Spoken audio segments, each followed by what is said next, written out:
여러분 안녕하세요. 바둑맘입니다. 네, 오늘은요. LG배 32강전이 열리는 날이었습니다. 홍일점, 최정 선수, LG배 예선전은 남녀가 함께 치르는 통합 예선전입니다.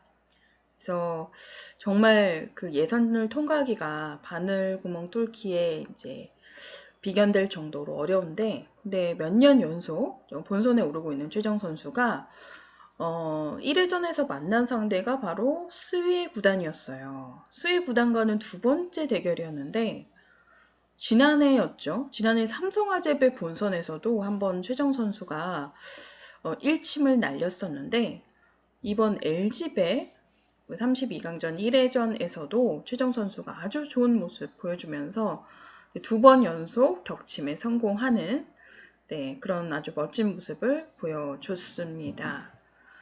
네, 오늘 대국 최정 선수의 이제 100번인데요. 자, 스위 구단이요. 뭐 여러분들 많이 아실 거예요. 어떤 이미지가 떠오르시나요? 스위 구단 하면은 약간 선비 이미지. 중국 고전을 좋아한다고 해요. 그래서 논어나 맹자 같은 그런 고전을 즐겨 읽고 그리고 굉장히 그 심지가 깊고 그리고 동료 기사들 사이에서도 평판이 높고 그런 기사로 알려져 있는데 제가 조금 이제 수혜 구단에 대해서 월간 바둑의 그 칼럼에다가 좀 소개한 얘기가 있어요. 네, 그럼 잠깐 설명을 해드리면은 수혜가 이제 그 논어책을 즐겨 본다고 하는데 이제 본인이 인터뷰에서 밝힌 얘기가 아니라 이제 어떤 기자분이 그 수혜 집을 방문을 했는데 이제 책장에서 그 두꺼운 논어책을 이제 발견했다고 합니다. 그래서 책장을 이제 보니까 그 논어책이 눈에 띄어서 굉장히 낡은 책이었는데 그 책을 이제 펼쳐서 보니까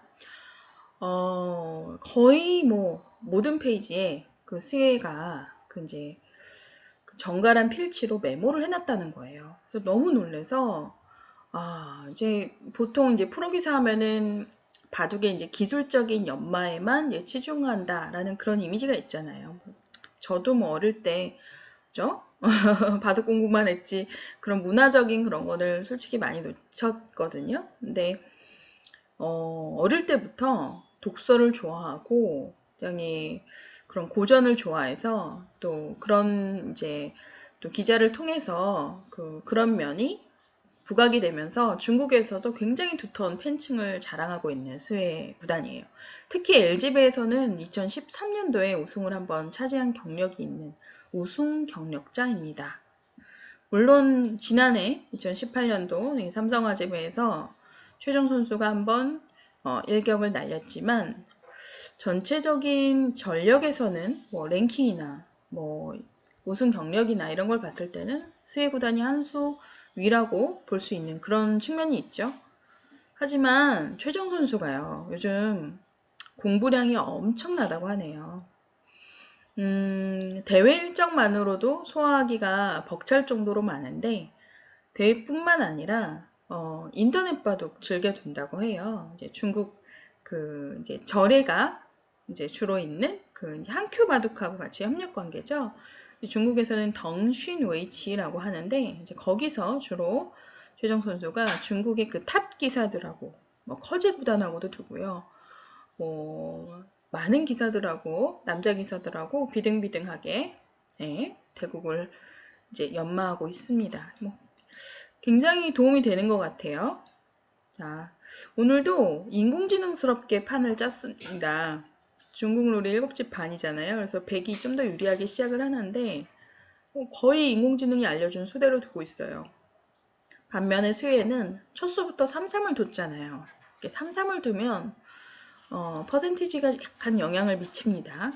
약간은 화점보다는 좀 떨어져요. 그래서 화점을 두는 기사들이 많고요. 화점의 허점이 3-3이죠. 그래서 3-3을 이제 둔 수는 좀 더 실리를 지향하겠다 이런 의도로 보여지는데 최정 선수가 워낙 공부를 많이 한 기사이기 때문에 지금은 남자 선수들하고 그 비등비등한 이제 실력으로 올라왔습니다.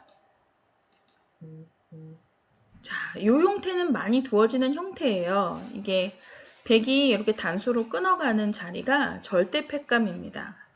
그 바둑에서 그 초반 무패라는 격언이 있는데 팩감이 없죠. 보시다시피.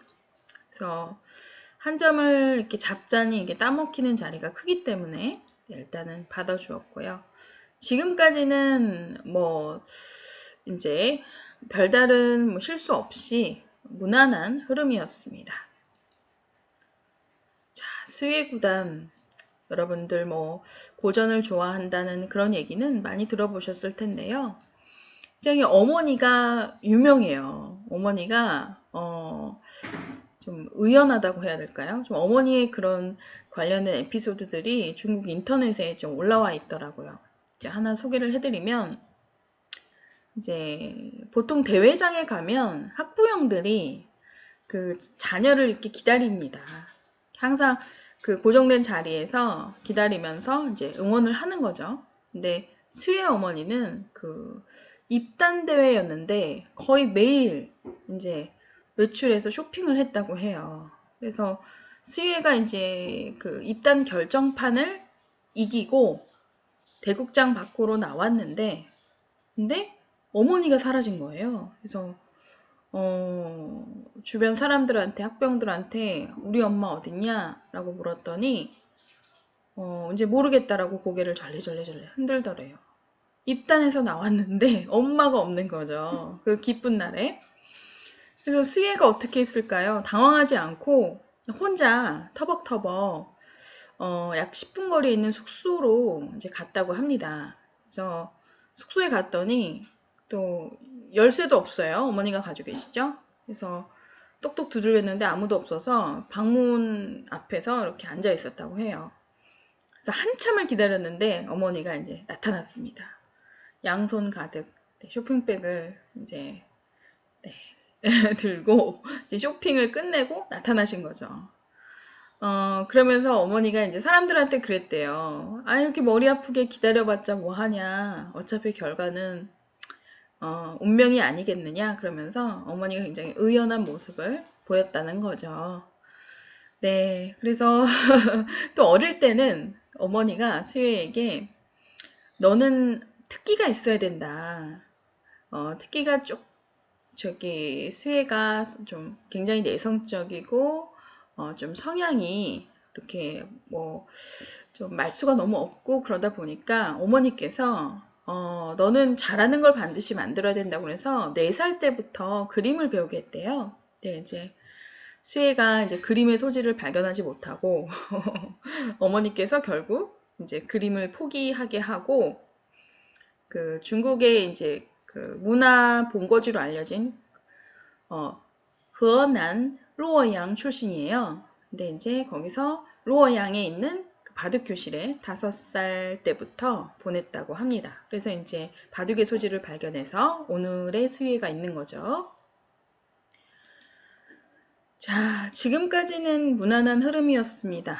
제가 이제 잡담이 길어졌는데요. 중국 기사들의 그런 비하인드 스토리랄까요? 그 어린 시절 이야기는 중국 사이트에서 굉장히 잘 다뤄져 있어요.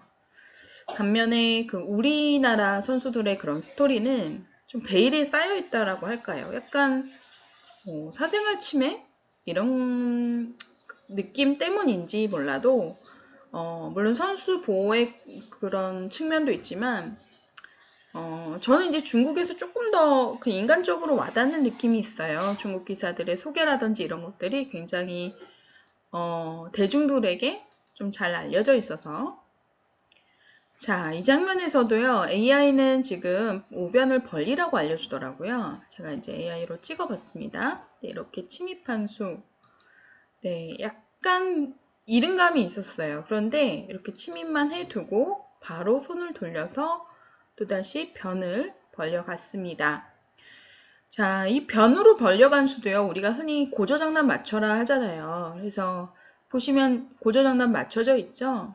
그런데 이렇게 붙여가는 수를 AI에서는 계속 추천하더라고요. 그래서 어느 한쪽을 제치면 반대로 이렇게 제쳐서 리듬을 타는 거죠. 일로 제쳐도 이렇게 반대 제쳐서 리듬을 타면 됩니다. 그래서 이 자리가 남아 있어서 그런지 몰라도 AI에서는 그 높게 벌리는 수를 오히려 추천을 하고 있었습니다.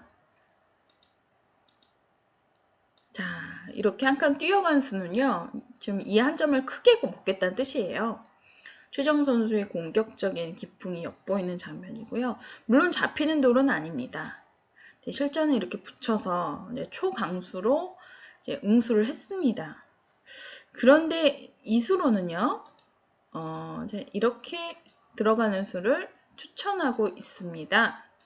자, AI에서요. 워낙 고수들의 바둑이기 때문에 이제 제가 감히 좀 어렵습니다. 제가 감히 뭐 이 수가 어떻다 저떻다 왈가왈부할 수가 없는 그런 입장인 거죠. 바둑을 너무 못 두기 때문에. 그래서 AI에서는 이렇게 추천을 하고 있었습니다. 네, 이렇게 붙였고요. 자, 이렇게 흙의 주문은 이거죠. 항상 요돌이 있을 때 요즘 이 두 칸 벌림 많이 나오잖아요. 이렇게 두 칸 벌림에서 이렇게 붙였을 때 제가 이제 그 AI 맞춤형 정석 강좌를 하고 있는데 언젠가 이 두 칸 벌림에 대해서 한번 말씀을 드릴게요. 그 두 칸 벌림은 다가섰을 때 이 붙여가서 2단지 치는 수를 엿보고 있습니다. 이렇게요. 네, 이게 바로 흙의 주문인 거죠. 이 두 점은 버려도 됩니다. 이렇게 이 정도 되면 한 반쯤 제압이 되는데 뒷맛이 나빠요. 그래서 이렇게 변으로 진출하는 수법이 있기 때문에 물론 이 변화 또한 제가 AI로 한번 찍어본 변화이기도 합니다. 네, 최정 선수는 가만히 뻗어서 두었는데요. 이 수법도 이제 많이 등장하죠. 근데 이렇게 일자로 늘어선 수가 최정 선수의 그 두터운 기풍을 엿볼 수 있는 한 수였어요. 사실 AI에서 추천하는 수는 이 수가 아니라 그냥 이렇게 따라서 제치라는 겁니다. 호구를 치고 이어가게 되면 다시 호구를 쳐서요.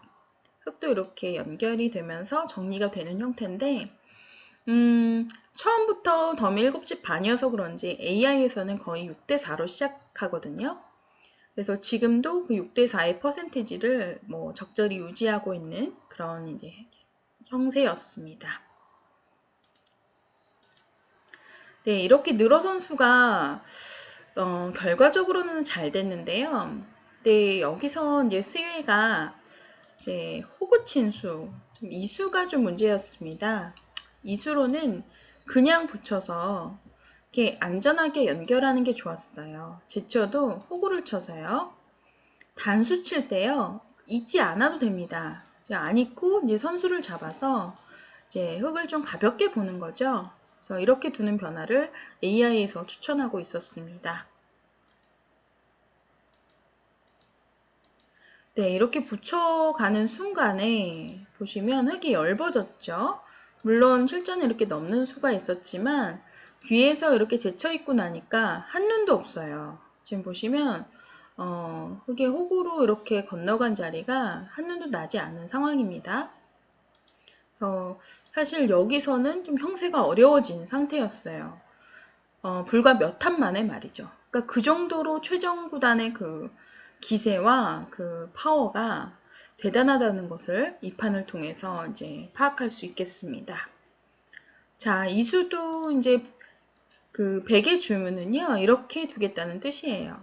급소가 아프죠? 따끔하죠? 하지만 이렇게 치받아서 두는 수를 AI에서 추천하더라고요. 100이 뭐 받아주면 이렇게 붙여서 두는 게 실전보다 낫다라는 건데요. 이제 실전에는 그냥 붙였어요. 자, 모양은 좋습니다. 하지만 100이 이제 다 살리죠? 살리겠다고 이렇게 나오는 순간에 이게 전체가 엷어졌고요. 자, 한 칸 뛰는 자리가 이제 결정타였습니다. 자, 이 수로 인해서요. 지금 뭐 다 잡겠다는 뜻이죠.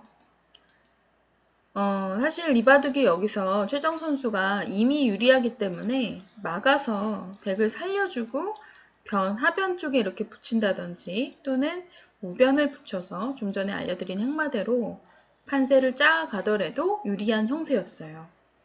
그런데 긴 호흡으로 가지 않고 최정 선수가 자, 이렇게 뛰어갑니다. 여기서 이제 끝내버리겠다. 이런 뜻이죠? 근데 방법이 없어요. 이렇게 끊기는 순간 지금 보면 좌상기 흙이 다 잡혔습니다. 네, 이렇게 돼서 정말 몇 탑 두지 않고 지금 몇 수 뒀죠? 이제 찍어볼게요. 네, 거의 뭐 68수밖에 두지 않았는데 바둑이 끝나버리는 이렇게 해서 이제 16강에 오른 최정 선수, 내일 상대는 백홍석 구단을 꺾고 16강에 진출한 펑리야오예요. 펑리야오도 바둑이 워낙 깐깐한 선수고 또 경험이 많죠. 80년대생 기사 중에 하나인데 최정 선수와 대국 기대가 되고 충분히 해볼만 하다고 생각이 됩니다. 반면에 오늘 이제 32강전에서 탈락한 스위에 제가 그 인지도나 그런 가진 기량에 비해서 항상 조금 기대에 못 미치는 성적을 내고 있다라는 생각을 했어요. 근데 이번에도 아쉽게 뭐 중국 팬들은 굉장히 실망할 것 같지만 반면에 우리는 최정 선수 통일점인 최정 선수가 승리를 해줘서 또 LG배가 더욱더 화제를 끌고 또 풍성한 대회로 네, 주목받고 있습니다. 네, 저는 또 같은 여자 또 프로기사잖아요. 그래서 최정 선수 팬이고요. 네, 그래서 오늘 여러분들에게 예, 가장 화제를 끌었던 이 대국을 소개를 했습니다. 네, 그럼 저는 여기서 인사드리도록 하겠습니다. 오늘 영상 도움되셨다면 구독 부탁드립니다.